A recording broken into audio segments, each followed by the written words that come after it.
Right, folks, we are now on episode 43, and today I'm joined by Adam Ward. Adam, you're very welcome onto the podcast. Thank you very much. Cheers. Good to be here. Excited.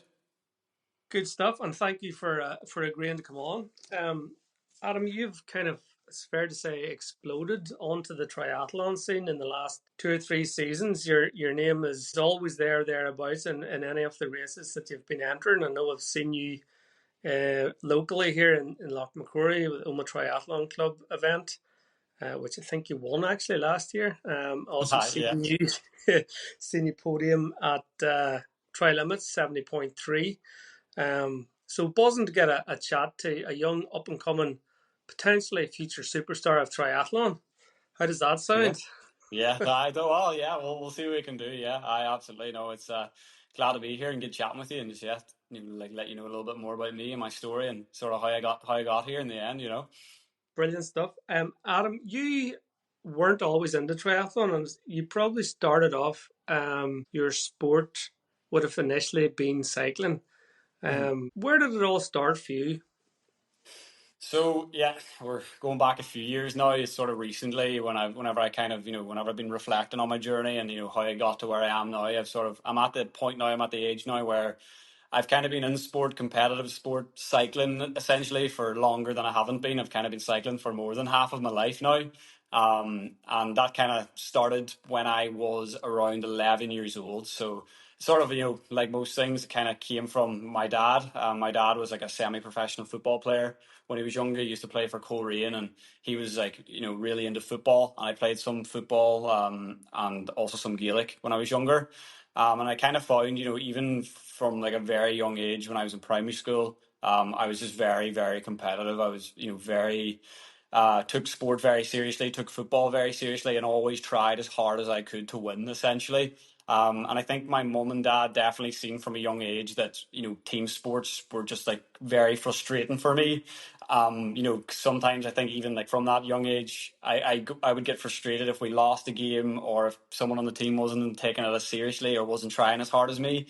And then eventually I kind of made the transition where my dad was doing a charity cycle. I think as some, kind of middle-aged men do, they take up cycling after football. I think that's a common enough story. Tell me about it. Yeah, he joined a local cycling club. He was doing a little bit of cycling.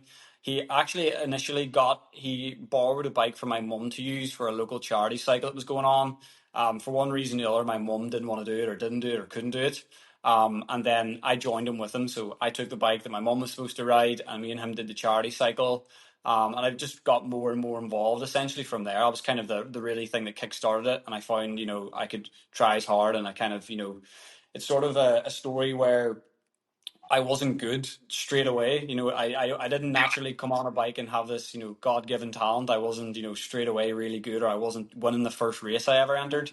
And I think even from a young age, I definitely found, with cycling that what I put in is what I got out essentially. And that kind of is what was that solid foundation in terms of training and racing. I kind of found the harder I tried at cycling, the better I got year on year.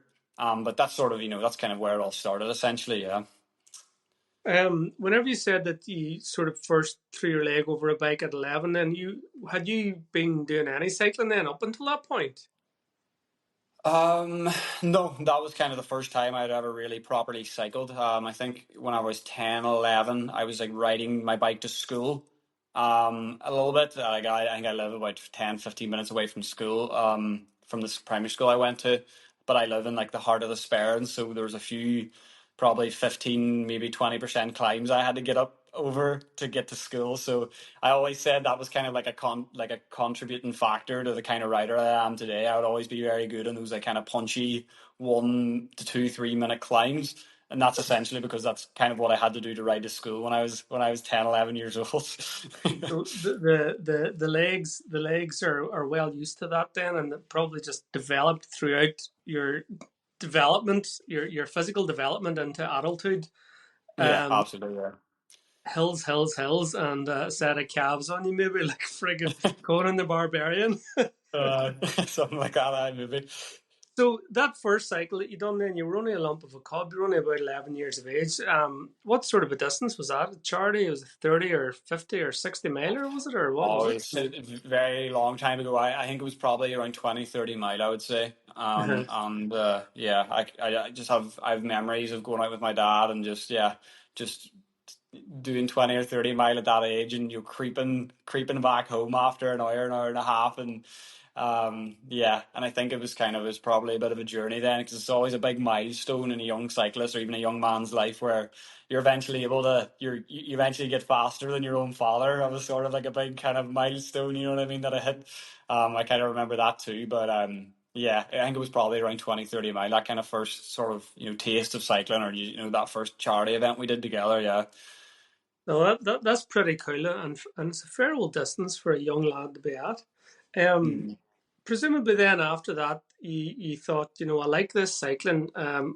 Did you get yourself your own bike then? Did you join a club? How did it kind of pan out after? Yeah, so it sort of initially started then. It was like the first cycling club I was with was Foyle Cycling Club.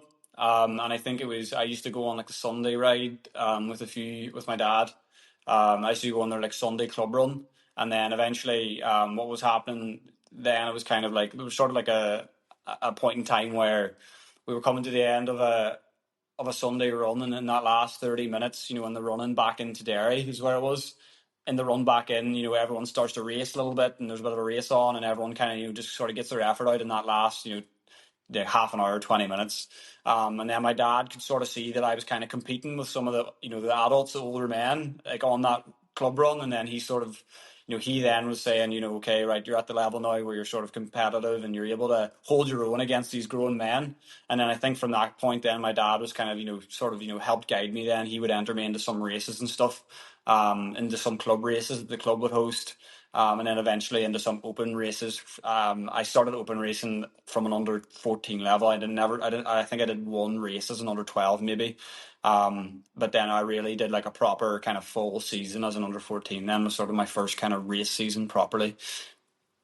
I'm sure them fully grown men, as you refer to them, were absolutely delighted to see this young lad just coming along, and then all of a sudden, because that's it's so rapid, and it's a feature of you, and we'll probably come to talk about this throughout this particular podcast, but you go at something and you're bang, you're straight in. There's no messing. There's no kind of finding your feet and trying to work through a process and learning things and falling and making. No, it's just let's go straight in, full on, full tilt. Just get after that as hard as you Yeah. can. Is that kind of fair? Well, yeah, I think it's kind of like, I think I kind of learned very early on in my childhood through cycling that, like, what you put in is what you get out. And I think it's sort of like, to a certain extent, there are no half measures. And I think, just from cycling, for me, I was always comparing myself. You're always looking at the professional level. You're always looking at the top of the sport. And that's sort of, where I always wanted to go. So that's sort of, even still to today, that's kind of where I compare myself, or where I look at in terms of my training or my numbers, or, just the sort of the end goal, I suppose. That's kind of like where I look at, or where I think, the level is to be. And that's always what I'm shooting for. But yeah, I think for like very early on, I learned, hard work, and you'll see the fruits of your labor, essentially, is sort of where it started. And I think in terms of, swimming and cycling, it's an interesting one, because I think I definitely got the bug for running very early on. Well, maybe we'll get into it as well, but I sort of found it was kind of like, I sort of was seeing week on week that sort of improvement very early. Those sort of newbie gains you talk about, where you start running and you're losing 30 seconds a minute, kind of within like a few weeks or a few months. And I think that just got very addicting to me. And then, the same with swimming. Swimming was obviously a different story. It's kind of a longer process. But yeah, I think it's sort of Yeah, I definitely do like to, go at something and no half measures. And I definitely do sort of look at the top of the sport and look at the pros and look at the guys even locally that are really good. And I just sort of directly compare myself to them. And, that's sort of, essentially where I always sort of want to be, or where I always would want to push myself to be. Um, as a young lad, you were obviously very quick to take on that competitiveness, and you chased some victories as well. You won a national title as well underage. Can you remember anything around sort of that time? I'm going back now to about sort of 2013, 2014, 2015, around those sort of years. Yeah, yeah, yeah. I think that was kind of like that was sort of definitely yeah, I think in a certain extent it was sort of like a breakthrough year in terms of getting noticed in terms of like a Cycling Ireland national team kind of level. I think I first started getting coached in 2000 and at the end of 2014 by Gary McKeegan. And he's still my coach to this day. And I think I really noticed in that winter, whenever I was like, I can look back now and I think it's like it almost seems, it's almost daunting to me at the minute. Where I remember, my first ever winter training on the bike, where I was getting up at 5:30 in the morning, getting out of my bed, going down to the turbo trainer, doing a threshold session, getting off the bike, showering, and then going to school. And I was just rinse and repeat doing that, 4, 5 times a week. And I think, as with anything, if you're doing that effort and you're putting that effort in and you're training like that when you've never trained before, you're going to see those massive gains at the start. And essentially that's how it went. It went from me being, within a 12-month period, like as a child, I went from getting dropped in races, just about hanging on races, to now setting the pace. And then eventually I think I won my first bike race in 2015.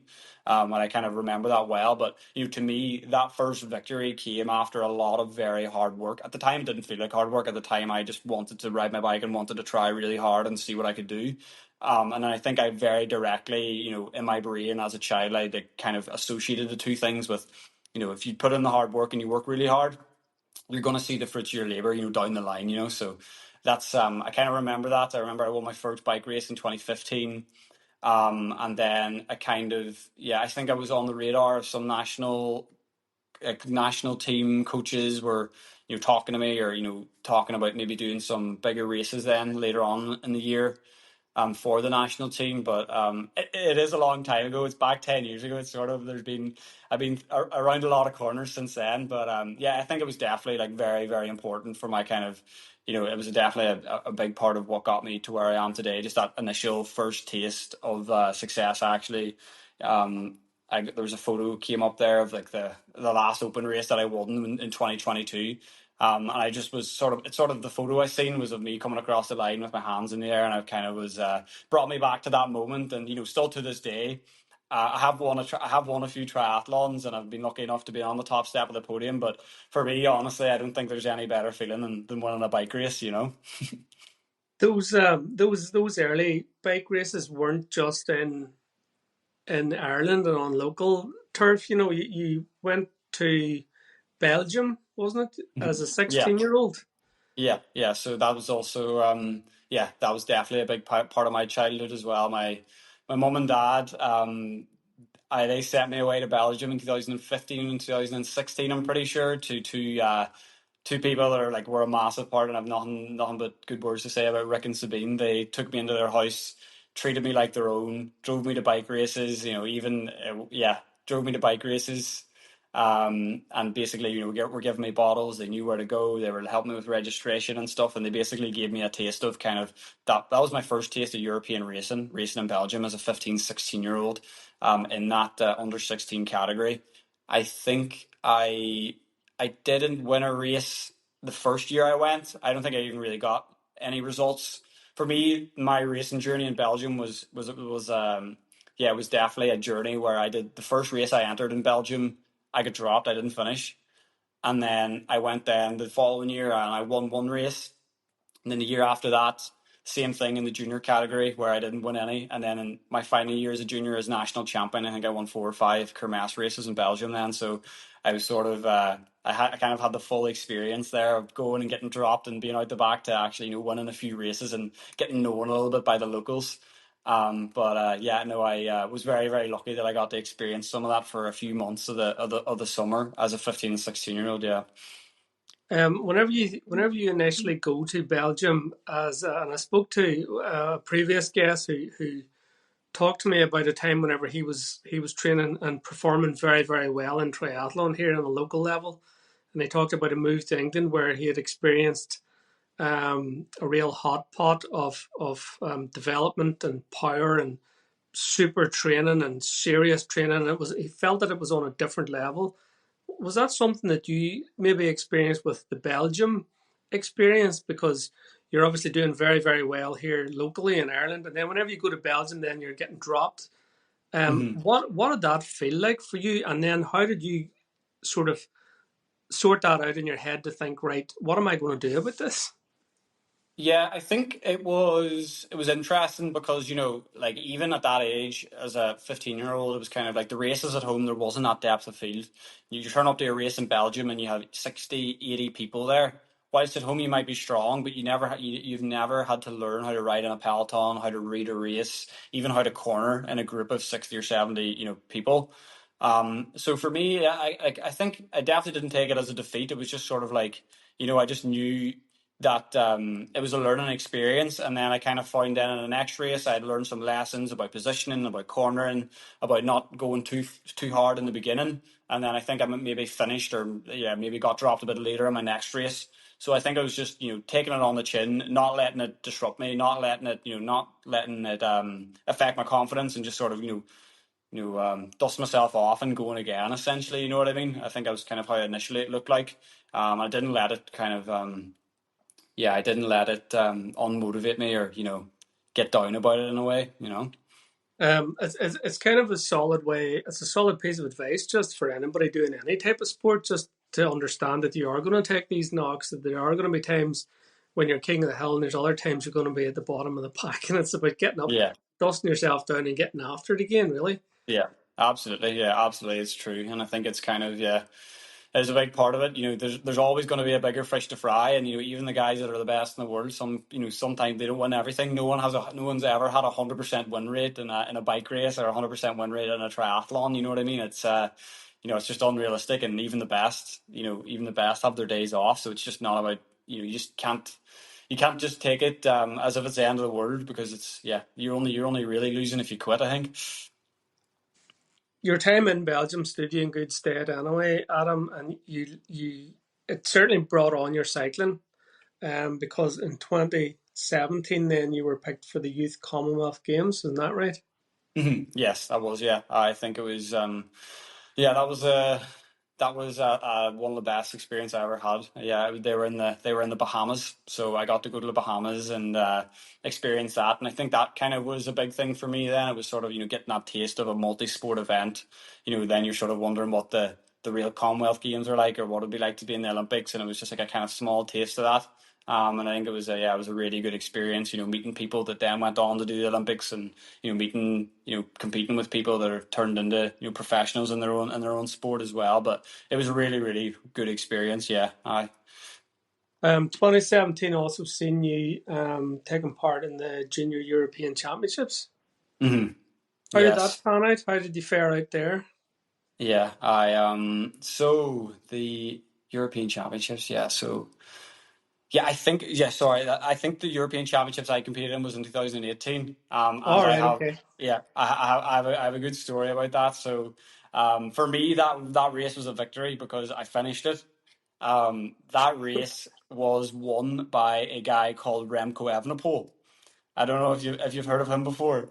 He's May have, yes. yeah, yeah, yeah. He won that race. And I finished 20 minutes behind him, Right. which sounds like a long time, but second place finished 10 minutes behind him.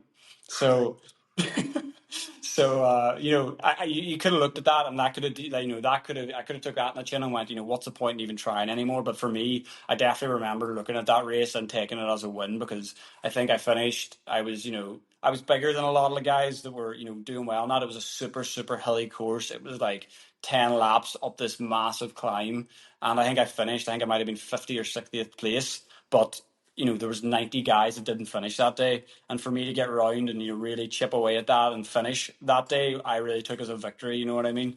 Even if it was 20 minutes behind the future world champion. No, it takes some level of resilience to be able to just get around that, and that probably talks a wee bit towards your mindset. Mm. But 2018, and apologies for getting the year wrong, but No, no worries. 2018, you were junior national road race champion. Yes. You also had um, multiple races. I think you and I we have worked a wee timeline together, so you might think I'm stalking you, but I'm actually not. So, but you've you're competing in Spain and you're Belgium, the UK, all across Ireland, all over the place.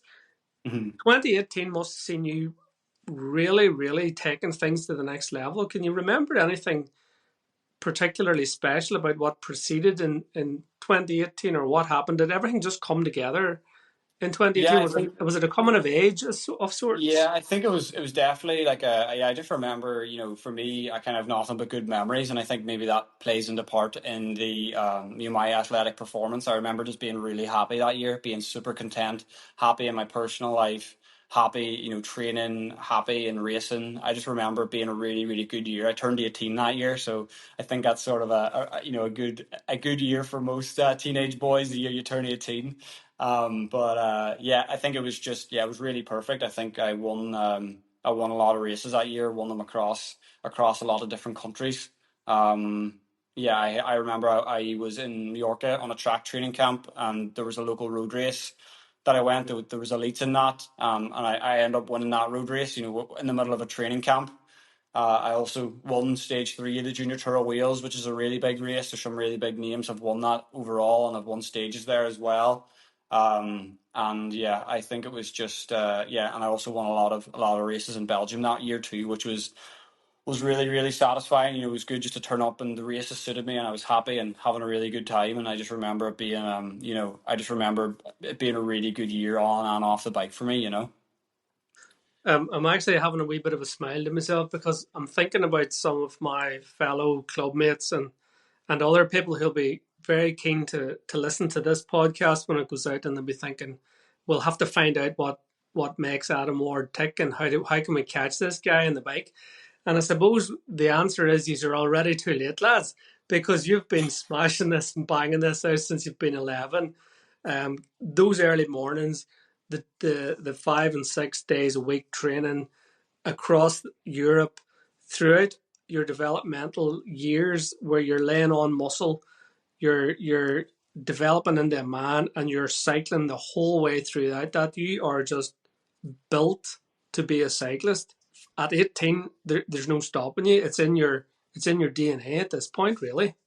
Yeah, yeah. I think, and like the big thing for me is like, from that age, from the age of 11, 12, like I think I can count on one hand, how many times I've been out and I have not enjoyed riding my bike. And I think that was something that's, very, I think that's something that was important to me throughout the whole thing. I was always doing it for enjoyment. There was never a time where I wasn't enjoying my bike. There was one time in my whole career where I was thinking to myself, I'm not having fun today. But yeah, for me, just in general, I mean, training weeks, the racing, I was always enjoying myself. I was always really, having fun and working hard, yes, but for me, whenever you're fast and whenever you're winning, that's fun. But even in the training, I was enjoying it all. There was never a time where it felt like a chore, or felt like work, or felt like I was like, rolling my eyes about doing it. You know what I mean? I was really, really enjoying it. The day and the years that follow a lad becoming a man, the 18th birthday, it can go one or two ways, really, can't it? For me, it went Mhm. kind of south. It was hello beer and smokes and rock concerts and staying out late and doing whatever the hell I wanted. How did you navigate those years in terms of um, being your own man and making your own decisions and making your own choices? Um, did you manage to stay clear of the rock and roll bit and stay focused on the sports? I'm sure you let your hair down at some point. Yeah, I think, yeah, to be honest, the way it usually went for me was like during the summertime was really about training and was about racing, and there was always something important coming up within a few weeks, or there was something coming up at the weekend. So I think in those sort of teenage years, I definitely did sacrifice a lot. I was kind of, maybe sitting at home looking at, photos or looking at videos that my friends were sending me of them out having a good time, and I think maybe in the moment I was kind of regretting that, but it's not until after that you sort of realize you can go and you can do that whenever you want. And I think, at the time it felt like, you know, I never felt like I would want to sacrifice, racing or training, to go and do that. But I definitely felt like maybe I missed out a little bit, or I felt like it was kind of, maybe it would be fun to go and do. But really, it was summertime was about racing and training, and then, of course, into the winter time when there's no racing, you're in your off season. The hair definitely did get let down a little bit, and yeah, I definitely did have my fun in that regard too, for sure. I did. Good stuff. Good stuff. Um, 2019, moving in towards the dreaded year of 2020, the good old COVID years. Anything particularly stand out around those years? Yeah, so on the bike, 2019 for me was a difficult year. I was finishing my A levels. I was obviously off the back of a very, very successful junior career. And I kind of, yeah, really, it is a kind of, back at the time, it really seemed like a make or break year because you're moving up from junior into under 23. You're now going from junior races, which are 2, maximum 3 hours, into under 23 and elite, where you could be racing for 100 mile, 4 or 5 hours. You're really getting into real big man racing, big boy racing, as you say. And, I didn't have the best preparation. I got stuck with a throat infection, in the middle of preparing for my A levels, so I was really behind the eight ball at the start of the year, and I just couldn't really find my feet. I did win a few races, which I suppose sounds a bit, ironic. Like I won a race or two here and there. I did get selected for the Irish national team. I think off the merit of how good my 2018 was as a junior. But 2019 was very difficult. I think I missed the mark in terms of what I wanted to do. I missed the mark in terms of what I knew I could do. And I think it just came down to my preparation. And, sort of looking back, for me, I got in or I got out what I put in, and I wasn't able to put in, what I knew I could or what I knew I should have done to step up to that level. I do have some nice memories from 2019. I did the Rasmussen, which is a 3 day race in Ireland, and I was a teammate of Ben Healy. He won the overall GC, so there's some nice memories sprinkled throughout 2019. But ultimately, it was a difficult year for me, in terms of the level I was competing at. But again, at the end of the year, I kind of took it on the chin. I knew that I didn't put the work in, and I sort of was lucky enough then after that, after a very difficult year racing, a bit disappointing overall. I was lucky then to, get given an opportunity by a good friend of mine, Cormac Keeney, at Cycle Sierra Nevada, to move out there and, work in his shop, help him with a few things. But ultimately, I was going out there to train all winter and, see if I could eventually get a professional contract or, move up in the amateur ranks. And that's what I did. So it was like after a difficult year in 2019, I moved out there, was training out there. And then I got offered a contract from a Spanish team in Girona. So essentially, I was out there in Spain training to race in Spain then in 2019. So that's kind of how the year ended. I ended the year disappointed, but not down and out, just more motivated to show everyone what I really could do. 2020 comes along and it throws a spanner into everybody's works. How did you cope with that then, with the restrictions and the lack of events and all that sort of stuff? Were you Mhm. stuck in Spain? Were you back home during that Yeah, period? Or so I had quite a decent start to 2020. I actually got a little bit of racing done. I went straight to Spain in Girona to race. I remember, actually at the time in a I was in a cycling team called Antigua Casa Belsola. They were sponsored by a bakery, and it was run by a guy called Robert Belsola, who was very, very good to us. Really, really, really passionate about the sport. Really, really lucky to have him on our side. I actually had a teammate, you might know him. He was part of that team. He was a guy called Sam Laidlow. He I've was heard of also, him, yeah. yeah, he was also on that team as well. So that was sort of interesting then to follow his journey after being a teammate of his. But yeah, 2020, the first race of the year I got into the breakaway. Was up the road, got caught with 10K to go, and I think I was definitely feeling, you know what, like this is real racing, racing for 100 miles up some massive climbs, nothing like you're going to see in Tyrone. And yeah, it was definitely a good start. And then and then everything stopped. And I think a lot of people, I think looking back in 2020, I definitely took it as downtime. I know a lot of people were making use of the extra hours and the free time to train and race as much as they could. But I think looking back for me, I was training a fair bit, but I wasn't. I was definitely. I think I was relaxing and chilling out more than anything. I wasn't really putting in a massive amount of effort or a load of training. I was just sort of, just tipping along and keeping things moving, because it was like, there never was that certainty of when the next race was going to be. It was kind of like, it was really just riding my bike for enjoyment. I remember the weather was really good that summer, so I was enjoying the good weather essentially more than I was really training to race, because I think at the time it felt like maybe bike racing is never going to happen again, I think. I suppose it give you an opportunity to reconnect with your love of cycling. Just to be free, to be out on your bike and just loving cycling. Yeah, absolutely. And I think that's what it was more for me than it was, oh, I need to train, I need to take it very seriously, because I know a lot of people weren't doing that because they had the time to do it. But for me, I think I was training, I was following a training program, but I was just enjoying riding my bike, which I always have. Um, COVID came and went, and 2021 to 2022. These are all big chunks in your sort of trajectory and your journey, but they only seem like about last week to an old boy like me. So, but 2021, how did things? Did you suppose you went back to Spain then and picked up where you had left off? Yeah, 2021 was a really good year for me. It was kind of like it was a breakthrough year for me in terms of, the under 23 ranks. I was on a lot of the under 23 Irish team um for a lot of their events that they did. I kind of seen, a little bit of success, a lot of things that motivated me a lot during that year. I think I suppose it's important maybe to put a bit of context. I had a really good winter that year.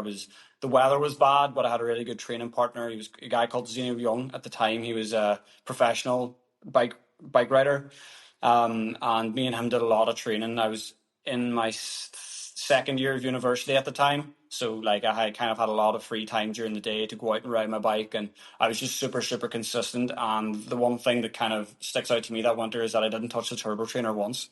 Whether it was rain, snow, hail, sleet, I was out on the bike riding, just because yeah, I just really had a fire under me that year, and I was really enjoying training and was really, really motivated to kind of step up another level. And again, I think I did in 2021. I had decent success at home, was feeling really strong, was kind of, really building that endurance.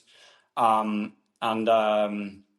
yeah, I won a bike race in Spain for Antigua Castle del Sola, which kind of put me on the radar for the Irish national team, and I got selected for a few races and performed well.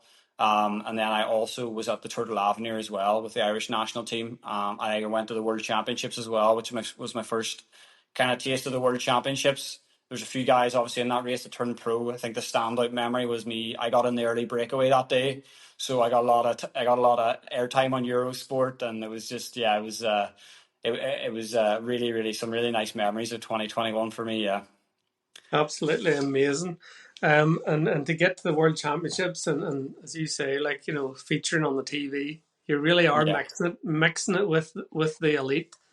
Yeah, yeah, yeah, absolutely. It was yeah, a really good feeling. And yeah, just I remember, even because it was in Belgium and Leuven in Belgium, that night, I know as we do, there was a few guys went out for a few beers afterwards after the race, and it was, because the Belgians love cycling so much. I remember we were in a nightclub and there was some guys coming up to me in the nightclub. I felt like a celebrity. Guys were like, "Oh, I seen you today. You were on the TV," and it was just like, yeah, well, it was such a good experience all around. Yeah, it was really really good. I think it was was probably the best performance I could have put in terms of, getting some airtime, putting myself out there. I kind of sort of did it in the hopes of maybe securing a contract on a team the next year.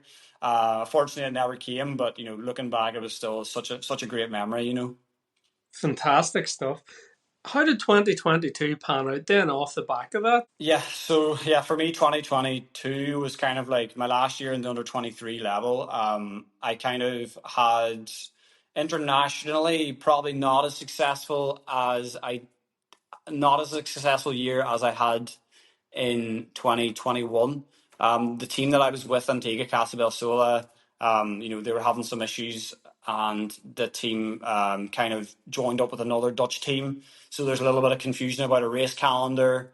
So we were kind of back and forth between the Netherlands and Catalonia in terms of racing. We probably didn't get as much racing as we had hoped.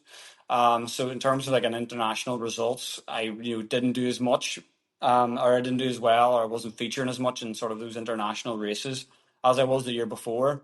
But I think the sort of silver lining for me was that whenever I went home and I did the RAS, I was selected to represent Ireland at the RAS, and I was lucky enough to win a stage and overall end up third. So, for me, 2021 and 2022, they were two very different years. 2021 was kind of like I was sort of, racing internationally a lot, and I sort of thought or hoped that I might have been on the radar of some pro teams.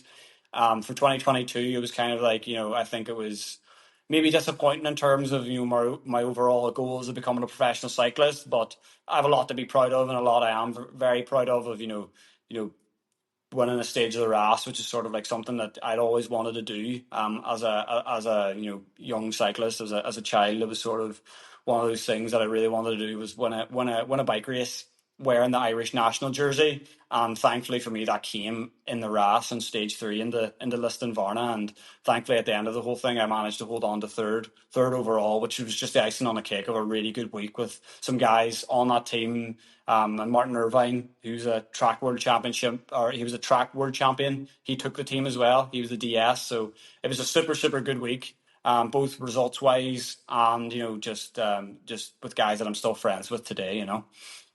So was it in 2022 then, did that see the end of the sort of that competitive racing for Yeah, you? well, yes, to a certain extent. I think in 2022, I was racing my bike, I was training really hard, I was racing to become professional. And then I did the Tour de l'Avenir, which was ended in disappointment. We'll not get into it, but I was thrown out of the race for something that was just completely irrelevant, and we'll not get into my thoughts on the UCI commissaires, but I was thrown out of a race for something that just wasn't just in my opinion. But anyways, that was kind of the end of it. It was sort of like a bitter end to a kind of race that I kind of sort of fell in love with the year previous. And then now there was no more racing on my calendar. I didn't have any more races to do. It was the end of September, and I was kind of faced with this.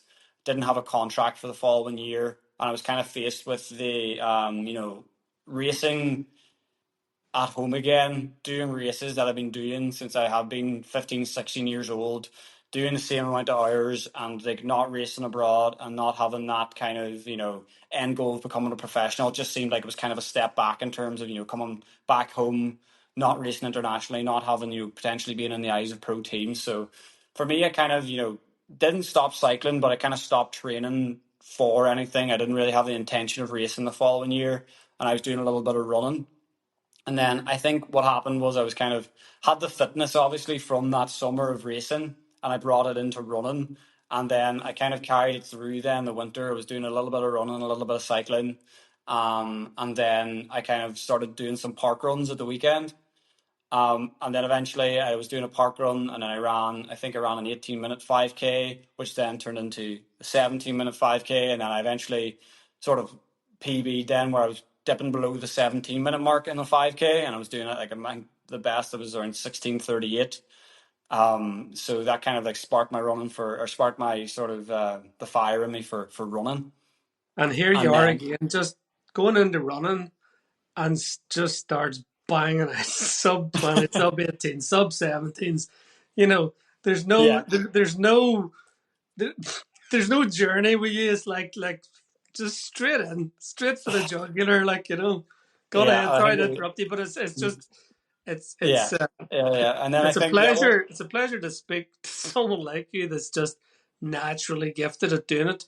Um, gone ahead. I'm just kind of blown away by that. But gone yeah, ahead. Where were you? So no, you're at yeah, 16, yeah. Well, I 1638. mean, yeah, 1638, and then eventually I kind of, then I kind of, it was a learning process running for me because I was kind of coming from a cycling background where you're just not used to that impact. I never did any impact sports as a child. Well, I did a little bit of football, but now you have a 6 7 year period where I didn't do any impact sport. It's a completely different kind of muscle group you're using. You're now dealing with, you have to think about your ankles, knees, hips and stuff. And I was having some bother with running, and I couldn't really progress it much further. The body wasn't really ready for much more load. And there was also some problems with my training, how I was training. I was just running too fast, too much, too soon, wasn't building up, didn't have a base. I had a really high top end and I was able to suffer, but I just hadn't built myself from the bottom up. And then I kind of was having problem with my hips a little bit in running, so it was a gradual reintroduction to it. But then eventually I was kind of like, look, I know I can bike okay. I now kind of feel like my running is at a decent level, and I was like, right, there's one more thing missing to do a good triathlon, and that was swimming. And I think I was kind of the start of all my trouble then, essentially. So, so just to go back there, just with regards to the running, you went into the running with the same sort of gusto and enthusiasm and expectation that you did with the cycling, and it worked for a short period of time. Like, you got your Yeah, results, you got that success, but then you soon realized it's just. I just wanted to pause on that one because I think a lot of people get caught up in times and they get nearly too caught up in times. And some of our mm, previous guests have talked about the importance of doing long, slow runs and yeah, interval training and stuff.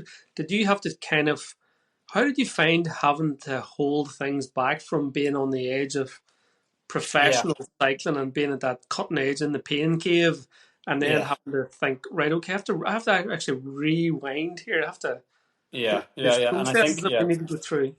yeah, for me, it was kind of like, in terms of my running journey, it's very easy. And I think a lot of, beginner runners get caught up in this thing where I can tell you countless stories of guys that I know that have been running, started running, and then now they're getting into 5Ks and they're getting into track sessions and speed sessions and they're getting really into that top end VO2 stuff, but they don't have that big base. You know what I mean? And I did it, been there, done that. I kind of didn't have the base runs, wasn't running for 90 minutes, 2 hours at a time, but I was still trying to go out and try to bust 17 minutes for 5K. And I think the thing that I had was I had the heart and the lungs to do it, but muscularly in my legs, I just didn't have the chassis for it, and that ended up an injury for me where I couldn't run. And then I think the real kind of breakthrough thing for me, or real big moment, was in November of 2023, I just sort of took a step back and I was like, I can run again. This injury subsided a bit. And I was like, now I'm going to take 6 weeks and I'm just going to run slow for 6 weeks, nothing else. And for 6 weeks, I was doing nothing but steady runs, 1 hour steady runs, 90 minutes steady runs, really, really easy for 6 weeks. That led me up into the Christmas time period. And there's a run, you probably know it, the Rudolph run, and it's in Eskra, that one. Yeah, A few club members were doing that run, and I kind of had done no speed work. I'd done no speed sessions leading up to it. A little bit of intensity, but nothing major. So I basically had just off the back of a kind of 5 6 week endurance block with no speed work, and then I went straight into a 10K. I never raced a 10K distance before, and I came away from that 10K with a 34:20. So, off the back of that 6 weeks of base, I remember that summer, because my running wasn't where I wanted it to be, I ran two 5Ks back to back. Then I ran a 5K all summer long, yeah. because of the injury that I was holding. And that was just off the back of, 5 6 weeks of slow, steady running, building the muscle up, building that aerobic engine, making the base really wide, you know what I mean? So that's kind of, for me, was sort of like the proof was in the pudding there. I like one of the previous guests you've had on here was a guy called Michael Fox. And one of the things that he would always preach on social media, if you get talking to him, what do you need to do? And his thing would be miles, miles, miles. He'd tell you need to run slow and steady. And I agree with that wholeheartedly. Not because I think Michael's a great fella, which I do think he's a great fella, but I've also, I've experienced it. I know that is true, through my own trial and tribulation. I know that as a runner, a new runner, that's what you need. And, to me, it kind of running easy, running steady, had me in the shape to run a 34:20 10K. So it's sort of like the proof's in the pudding there. And that's the one thing that I would say, that everyone needs to do. And it's kind of like, I wouldn't be telling anyone to jump into track sessions or speed sessions. It's just, you need to have the mileage in your legs before your body's ready for that. It's a great example and very well described of running slow to run fast. Absolutely, absolutely. Yeah, you need to build a foundation, and the way I like to think about it is it's like a pyramid. You know what I mean? Your base, the wider your base is, the higher your top end's going to be, and if you have no base, everything's going to come crumbling down around you. You know what I mean? And that happened to me, and whenever I built it back up again, it's kind of this year now is sort of the first year where I've really had been injury free in my preparation for running, and I have a really specific running program that I'm following. So I'm hoping to run better than I've ever run this year, all being well. Watch out, fellow competitors in 2025. There's a wee sort of a passive aggressive gauntlet has just been thrown down there, I feel. Tell me this, Adam. Swimming. Now we're into a completely different animal now Mhm, with the swimming. Did you just mhm. jump into the swimming pool and start banging out, Well, yeah, this 120s? is the thing. It was a massive learning curve with swimming for me, where it's like, with the cycling and the running, there's the thing about cycling and running is it's directly correlated. Like the harder you try it's cycling and the harder you try running, the faster you're going to go. That's just how it is.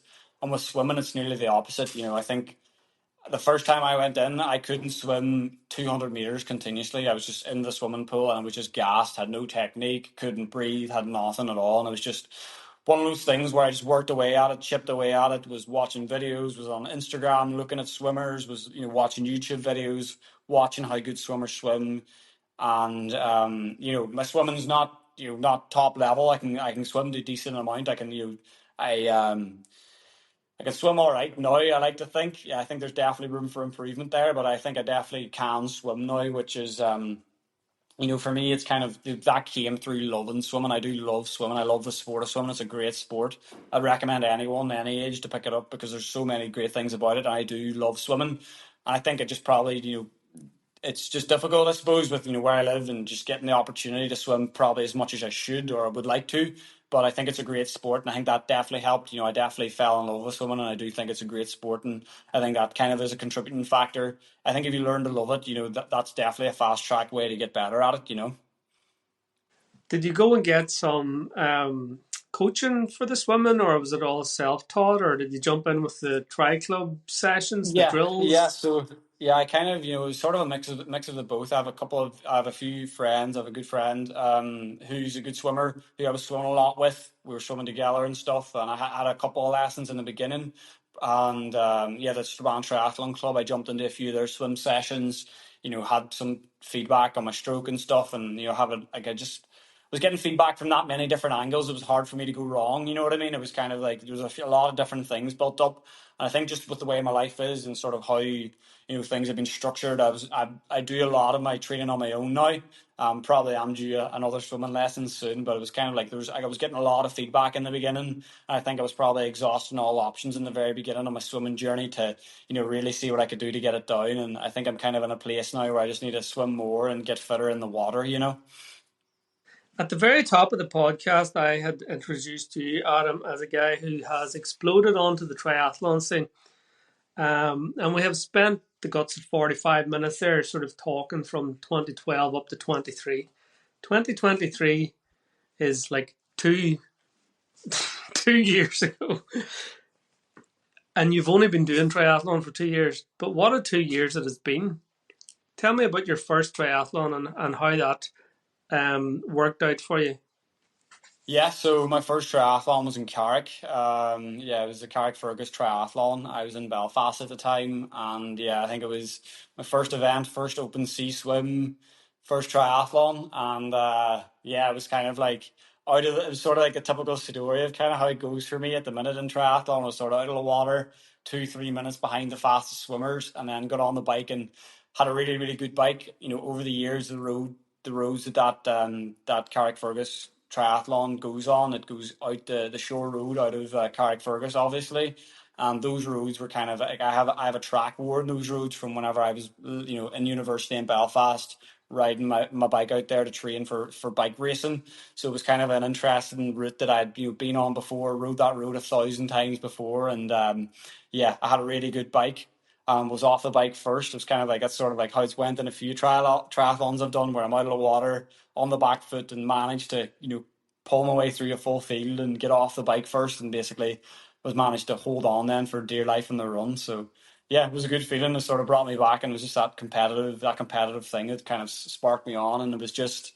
I love triathlon for different reasons, than bike racing. For triathlon, it's kind of all about yourself and competing against yourself, and you're sort of going out to go as fast as you can and see what you can do. And thankfully, that was enough for me to win my first triathlon. Yeah.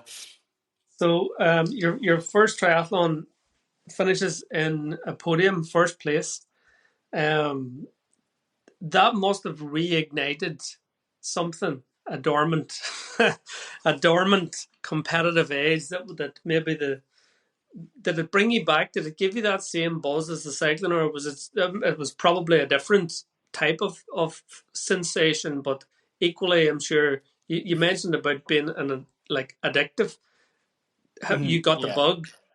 Yeah, absolutely. Yeah, I think it was kind of it was different. It definitely wasn't the same as winning a bike race. It wasn't that same kind of feeling. It was definitely different. It was sort of like just inspiring. I was kind of thinking, I know I can bike well here, but for me, I was kind of looking at the times and I was like, right, I have a lot of time to chop off in that swim and I have a lot of time to chop off in that run. And then I think, just in the last few years for me, even overall, I think a lot of people like talking about, representing Ireland or, potential events or getting selected to represent the national team. But for me, I think across all the sports, for me, I just think I just want to be the best that I can be. And I'm just, who knows where that'll lead me to be. And I think I can definitely be a lot quicker than I am now. And I think that's what I was thinking the whole time, from my first triathlon to now. I was looking at the timesheet at the end thinking, I can lose time here in the swim. I can lose time in transition. I can lose time on the bike even still and the run as well. So for me, it's just that kind of, chasing progress essentially.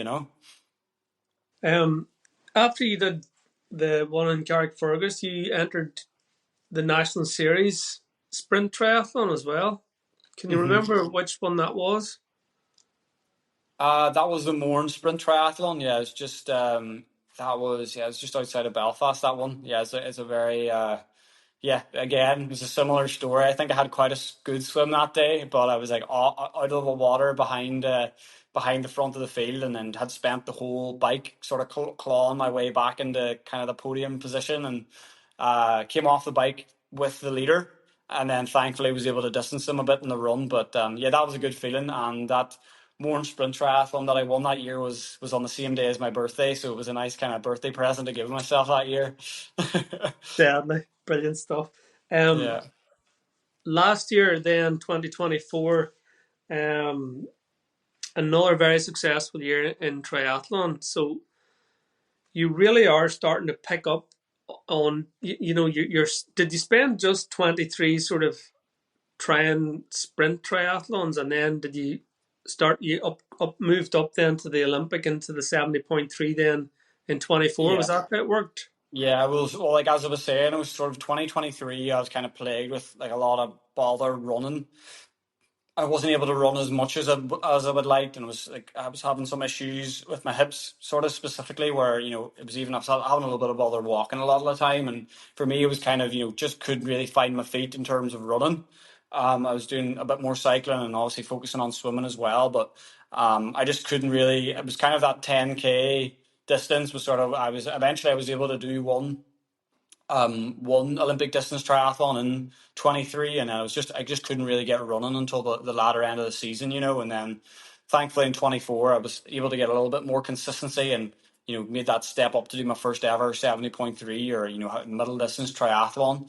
After I kind of had figured out what works for me and how I can run to a decent level, and I think yeah, it's interesting because in 2024 I sort of had a new sort of lease for life for training because me and my friend went and watched the Irish National Cycling Championships again, and just seeing the pros, guys that I'd raced with, competing at that top level kind of, just sort of ignited a new fire in me to train for triathlon and my bike as well. And then I think it was kind of sort of was like 4 or 5 weeks before Tri Limits, my first ever 70.3 or middle distance triathlon.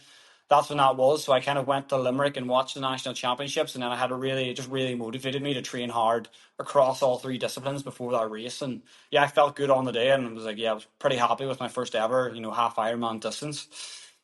And you podiumed on that day as well, didn't you? Yes, I was second behind a friend of mine and a very, very strong triathlete, Dave Higgins. He was again, usual story. He kind of was out of the water 5 minutes before me. I think he kind of matched my bike time.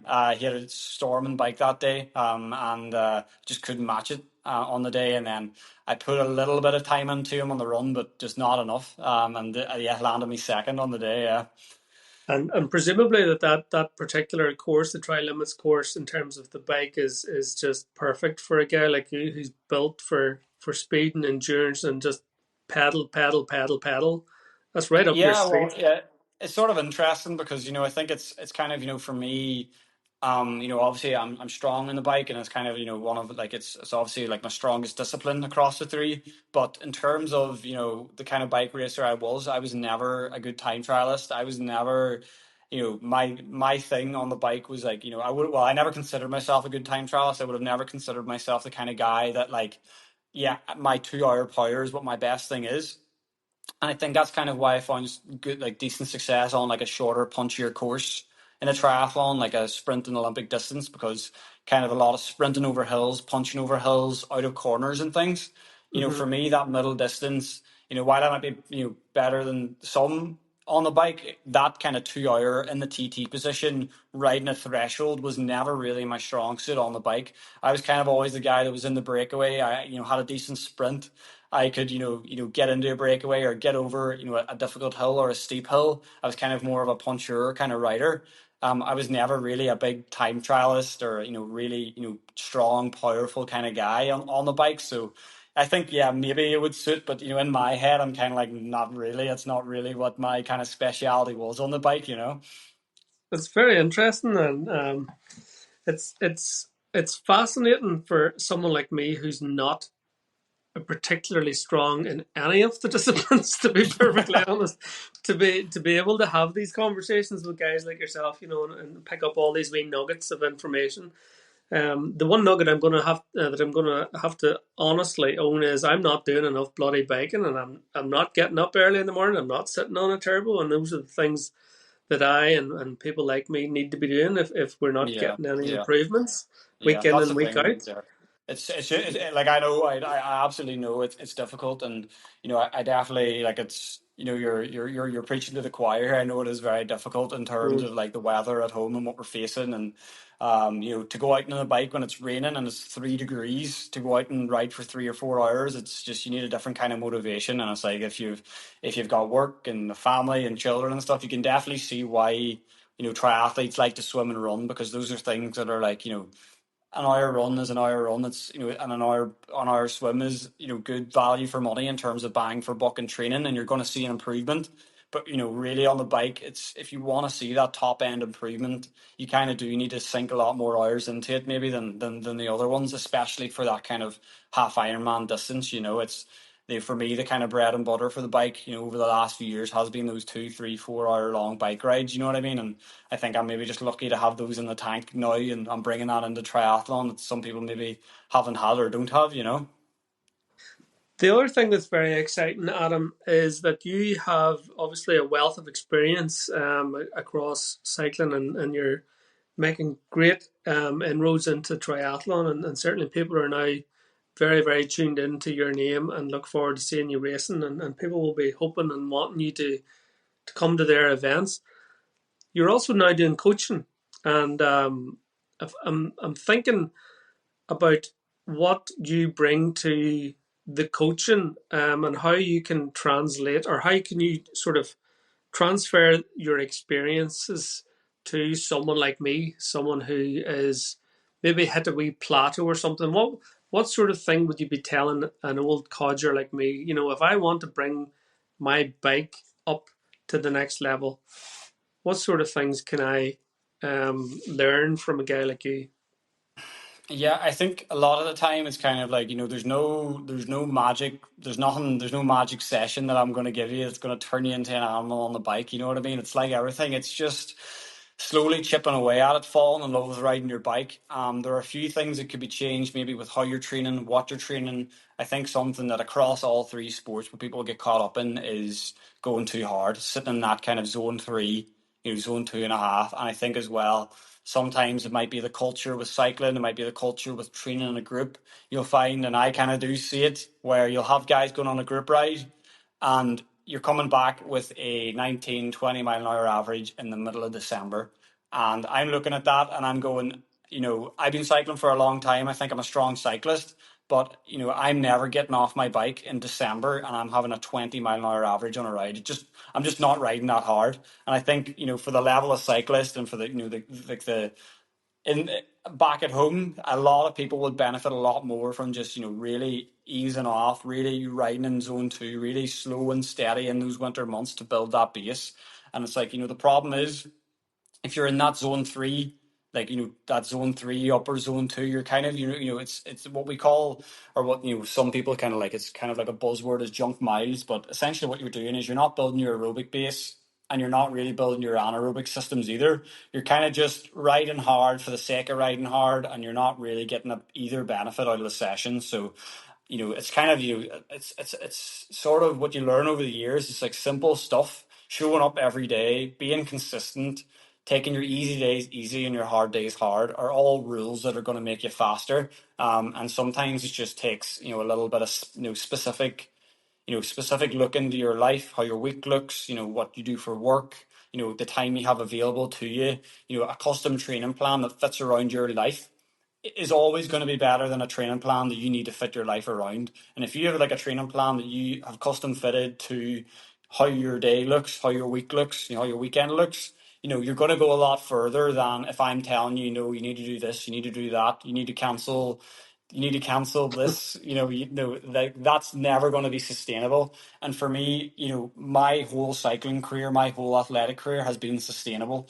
I've never been doing things that made me fall out of love with a sport or fall out of love with training. It's just been, living, obviously making sacrifices where they're required, and you really sort of weighing up the pros and cons of different things. But it's just, there's no magic solution to getting faster on the bike. There are a few things that I can tell you, and I have experience, and I have years of riding my bike and competing and racing, and I've raced with professionals, and a couple of my close friends are professionals, and there's some things that I can teach and tell you, but there's nothing magic that I can say that's gonna make make you an absolute animal on Sunday when you go out on the bike.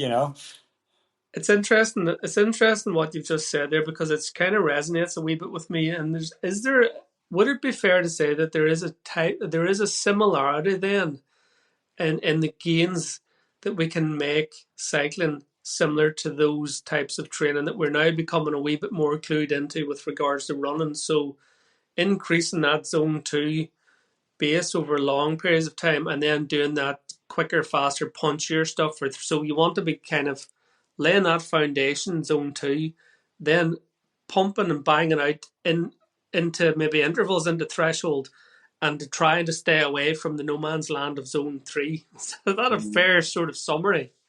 Yeah, yeah. I would say it's like in a nutshell, yes, there are a few other things you could implement and do and stuff. There's kind of like, I think it's quite big in social media recently about torque work and you riding at a low cadence to build that leg strength. And I think there are other things that could be sprinkled in there to keep training interesting. A few things that you can work on as well that might be your own weakness. Everyone's built different. Some people can sprint well. There's some people that can jump on a bike and can do 1,500, 2,000 watts just because that's how they're built. And there's other people that can't do that. So there are a few things you can work on specific to yourself that you need to improve on.